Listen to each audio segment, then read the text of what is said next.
The Cracked Pot, a story about embracing imperfection. Once, in a quiet village, surrounded by hills and streams, lived an elderly woman. Every morning, she walked to the stream, carrying a long wooden pole across her shoulders. On each end of the pole hung a large clay pot. One of the pots was perfectly made, strong, polished, without a scratch. The other pot, however, had a noticeable crack along its side.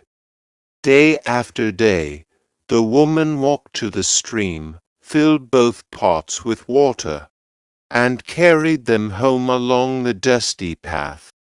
By the time she arrived, the cracked pot had lost nearly half of its water.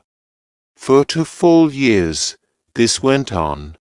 Every single day 2 pots, one perfect and one flawed. The perfect pot was proud of itself. It did its job well and never spilled a drop. But the cracked pot, it felt broken, incomplete, ashamed.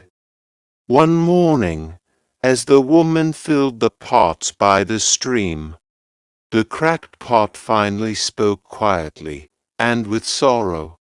"I'm so sorry. Because of the crack in my side, I lose water every day. You work so hard, and I only deliver half the water I should. I failed you."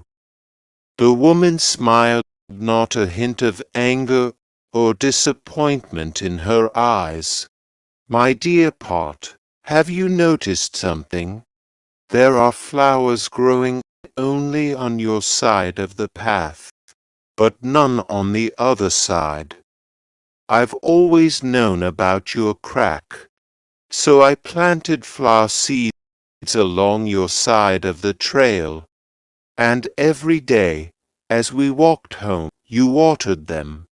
For 2 years, I've picked those flowers to bring color and beauty into my home. Without your crack, this path would have remained barren. Without your flaw, there would be no flowers on my table." The cracked pot said nothing, but for the first time in years, it felt proud. Not in spite of its flaw, but because of it. Moral of the story: all of us have cracks, flaws, imperfections we carry quietly. We compare ourselves to others, wishing we were more perfect, more complete. But what if your flaw is exactly what someone else needs? What if your weakness is secretly watering someone else's path? Don't be ashamed of who you are. You are already enough, just the way you are. Because sometimes beauty grows not in spite of your cracks, but because of them.